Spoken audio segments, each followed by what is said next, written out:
Good morning, everyone. I'm Bob Keyser, and this is the Son of Man Urantia Project. Today's episode is the second part of chapter 26, the Interlude visit to Jerusalem.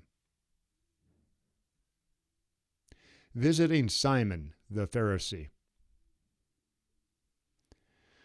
Simon was a prominent Pharisee in Jerusalem, but he wasn't part of the Sanhedrin. He was a half-hearted believer in Jesus' teachings and much impressed by his personality. So even though he knew he might be criticized for doing so, he invited Jesus, Peter, James, and John to his house for dinner. The wealthy Pharisees were intent on showing off to other people how they helped the poor. They were very public, demonstrating their charity, and at times would even have someone blow a trumpet to let everybody around know that they were about to give money to a beggar. It was also their custom to leave the doors to their houses open when they'd throw a banquet for a distinguished guest. This was so the street beggars could come into the room, stand or sit on the floor behind the people eating at the table, and get scraps of food tossed to them from time to time. During the feast that Simon held for Jesus, Peter, James, and John at his house, a woman who had been the madam of one of Jerusalem's better brothels arrived with the other street people. She had become a believer in Jesus' gospel, closed her whorehouse, and convinced most of the other hookers to find another line of work. Regardless of these changes, the Pharisees still looked down on her. Because of this, she was forced to wear her hair down, which was the sign of a prostitute back in those days. This woman, whose name we don't know, brought with her to the Pharisees' banquet a large pitcher of expensive massage oil. While Jesus ate his meal, she massaged his feet with the oil that was mixing in with her tears of gratitude, wiping away the excess with her hair. After she was finished massaging Jesus' feet, she continued kissing them as she quietly cried. When Simon saw all of this going on, he thought to himself, if this man was a prophet, he'd know this woman was a hooker and a notorious sinner. Jesus knew what Simon was thinking, and then spoke up, saying, Simon, I have something that I want to say to you. Simon said, Go ahead, teacher. Then Jesus said, A certain wealthy moneylender had two people who owed him money. One person owed him 500 coins, and the other person owed him 50. Now, when neither of them had nothing to pay their loan, he forgave them both. Which of them do you think, Simon, would love him most for what he did? Simon said, The man, I suppose, whom he forgave the most. And Jesus said, You are right. And then pointing to the woman, he said, Simon, take a good look at this woman. I entered your house as an invited guest, but you didn't give me any water to wash my feet. This grateful woman has washed my feet with tears and dried them with her hair. You didn't give me a friendly kiss when I arrived, but this woman, ever since she came in, has not ceased to kiss my feet. You didn't anoint my head with oil, but she has massaged my feet with precious lotions. And what does all of this mean? Just that all of her sins have been forgiven, and this has led her to love much. But those of you who have received only a little forgiveness, sometimes only love but a little." And then turning around to the woman, Jesus took her by the hand and lifting her up said, "You have indeed repented your sins, and they are forgiven."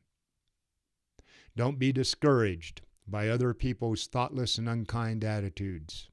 Go forth in the joy and liberty of the kingdom of heaven.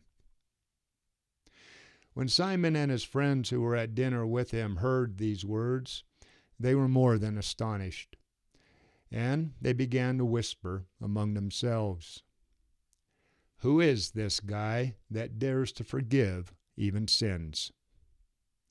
And when Jesus heard them whispering among themselves, he turned and dismissed the woman, saying, "Woman, go in peace. Your faith has saved you."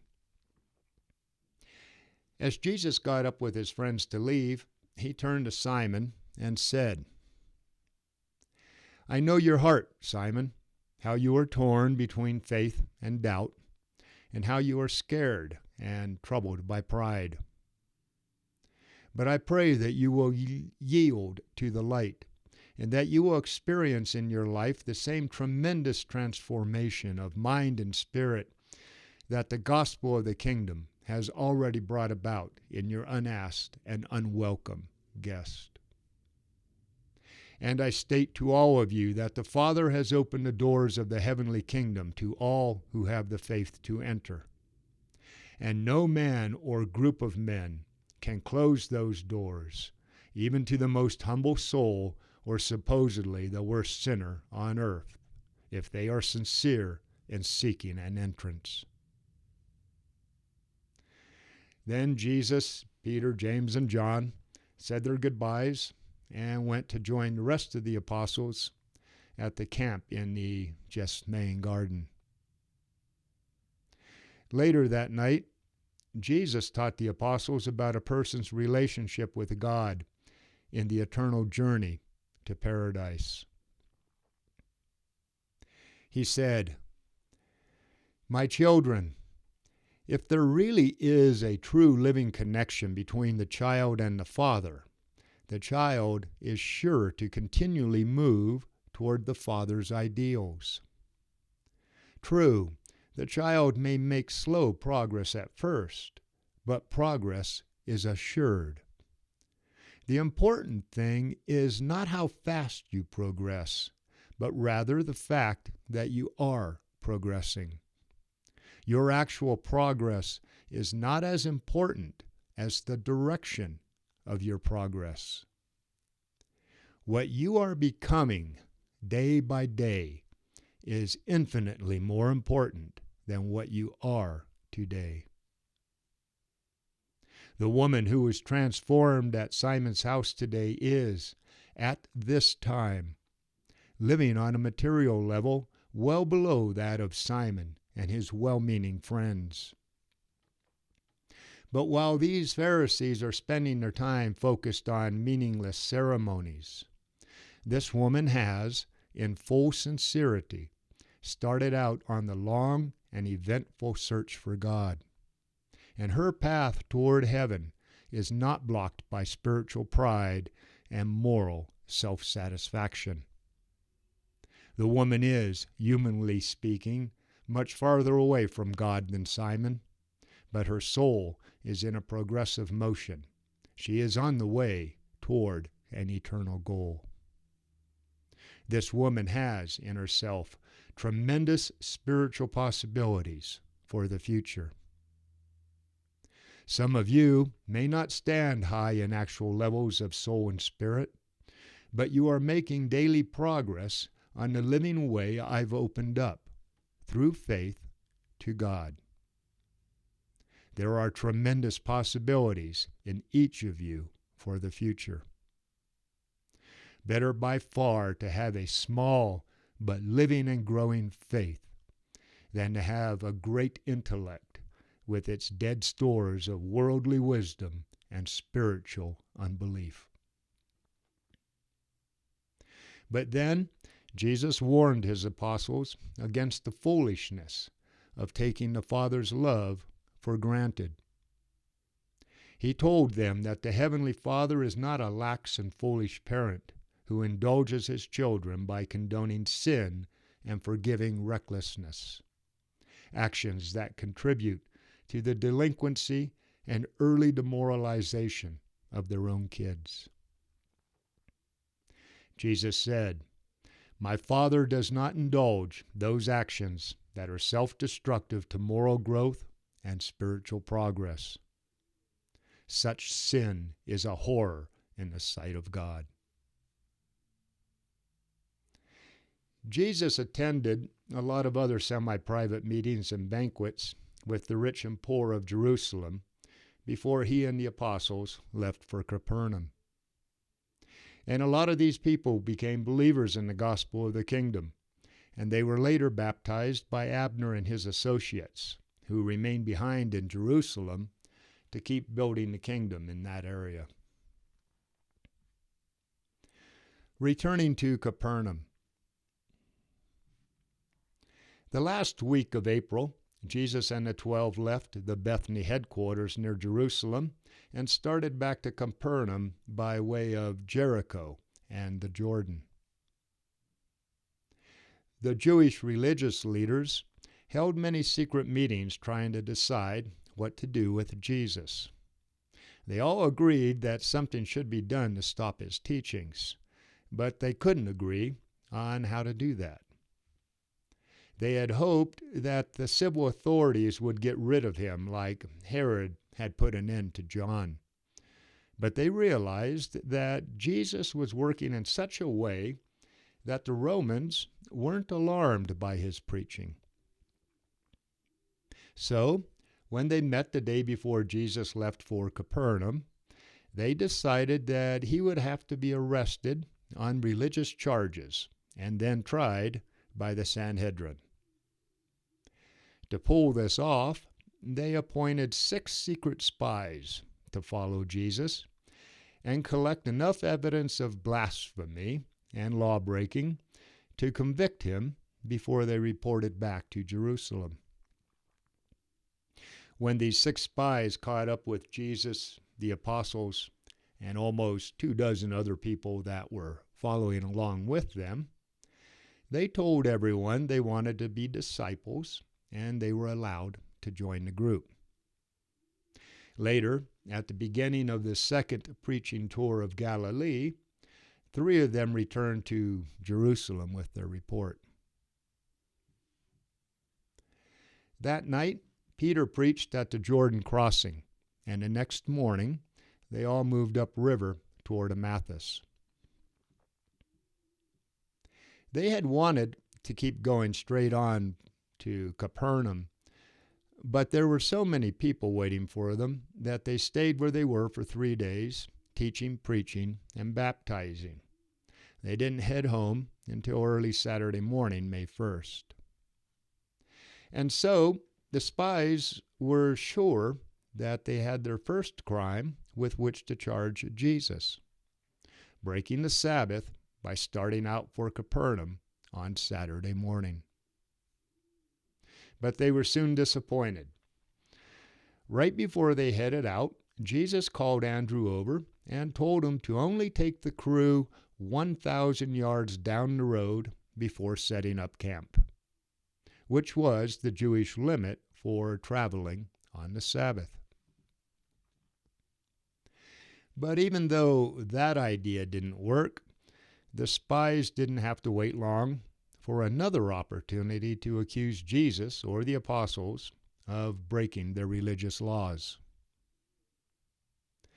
The wheat growing along both sides of the road was just then getting ripe.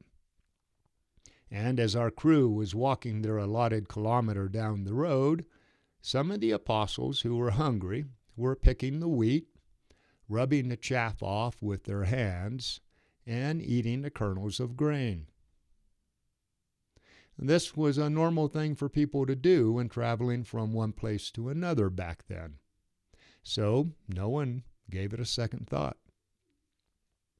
Except, of course, the spies. who saw it as a chance to charge Jesus with something. So when they saw Abner rubbing the grain in his hands, they went to him and said, "Don't you know it's against the law to pick and rub the grain on the Sabbath?" And Andrew said, "But we're hungry and rub only what we need. Since when did it become sinful to eat grain on the Sabbath?"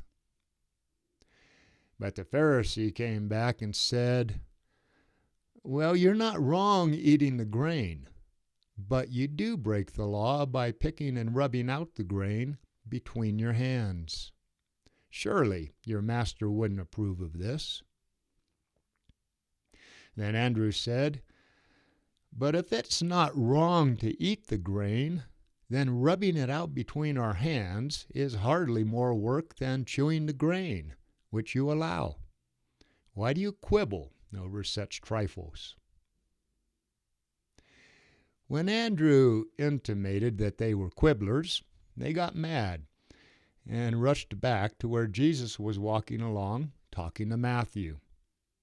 They protested to him, saying, "Behold, teacher, your apostles break the law on the Sabbath day.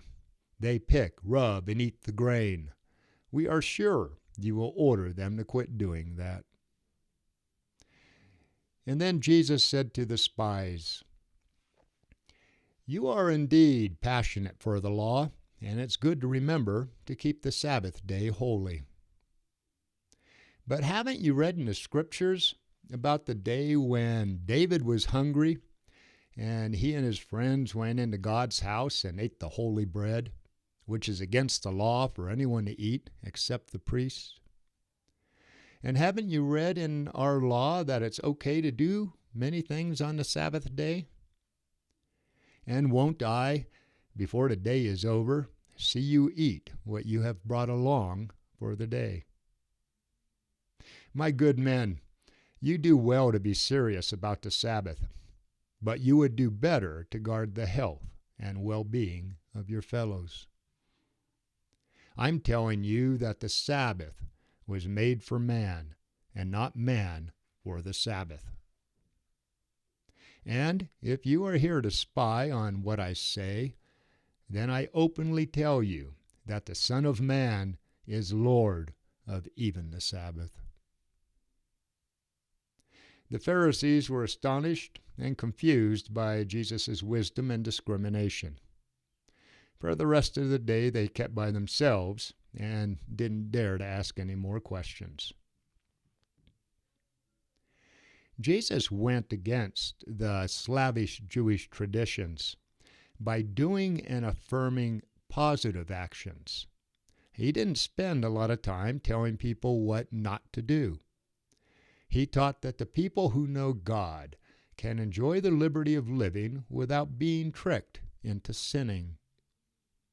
Jesus told the apostles, "Men, if you are enlightened by the truth and really know what you are doing, you are blessed.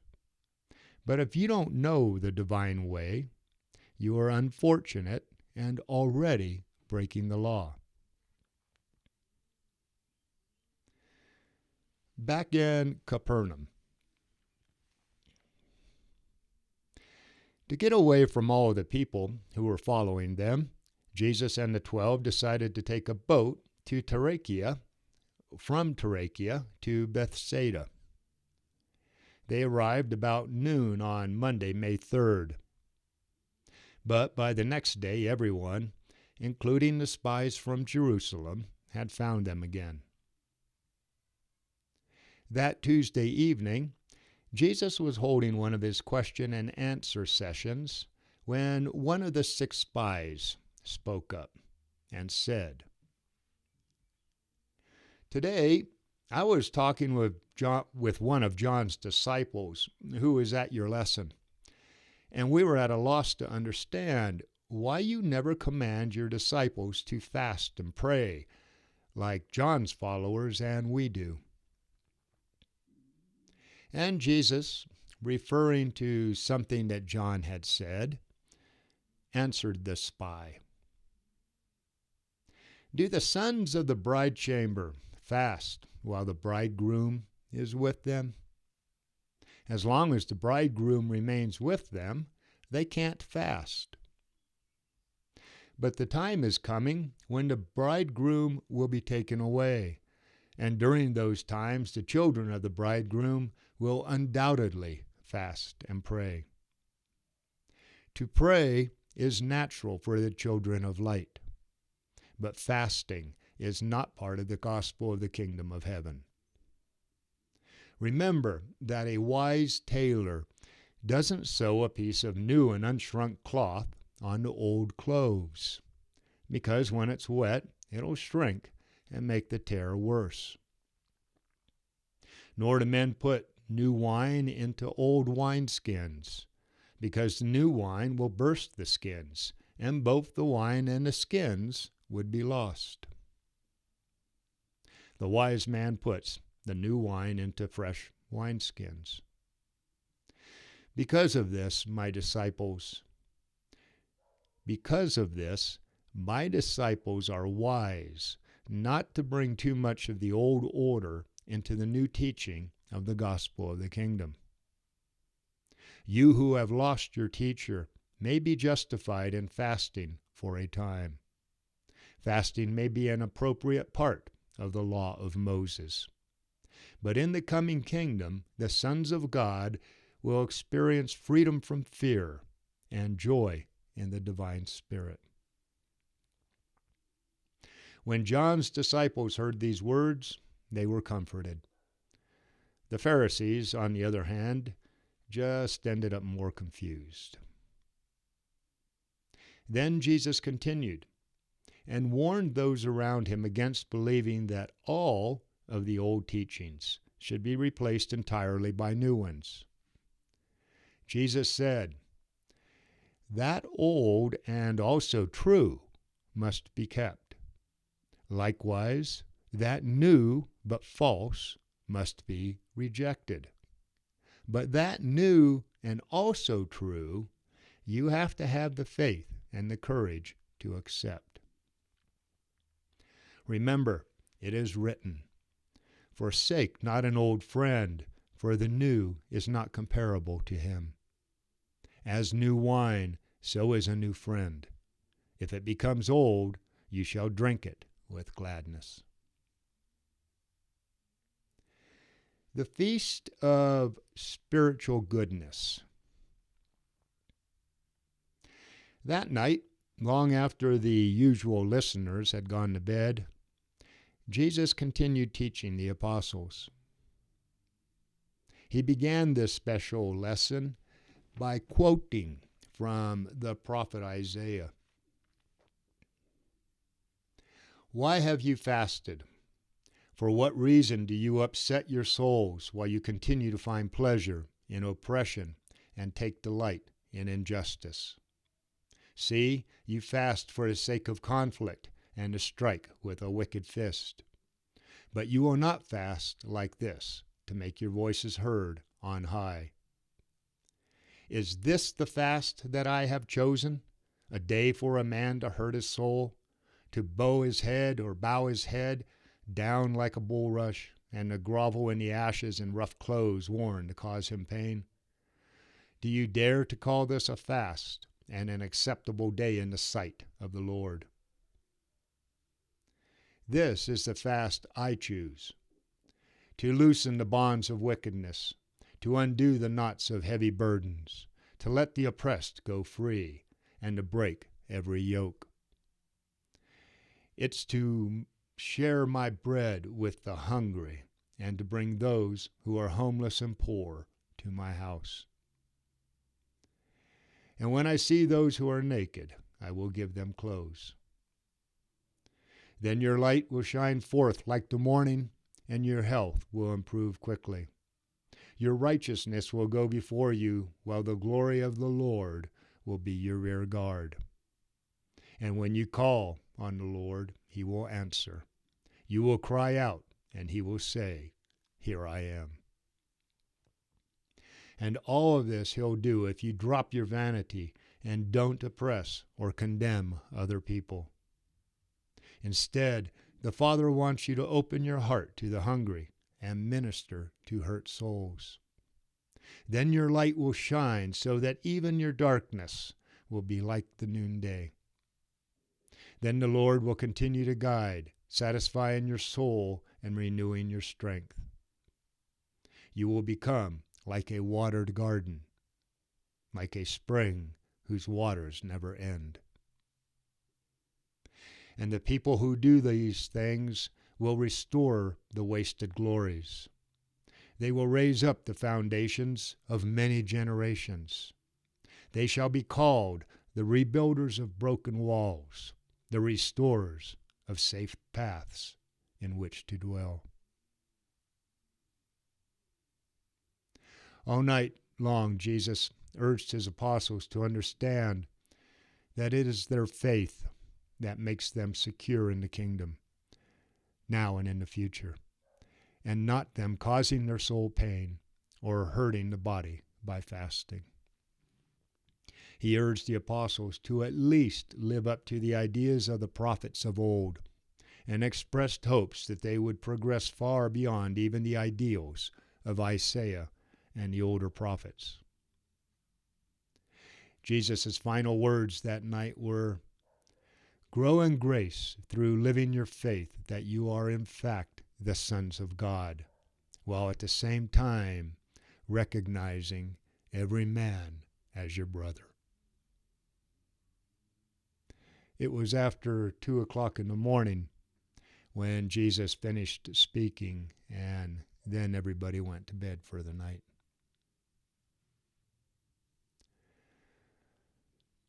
Okay, everyone, that's it for chapter 26. Next up is chapter 27, training evangelist at Bethsaida.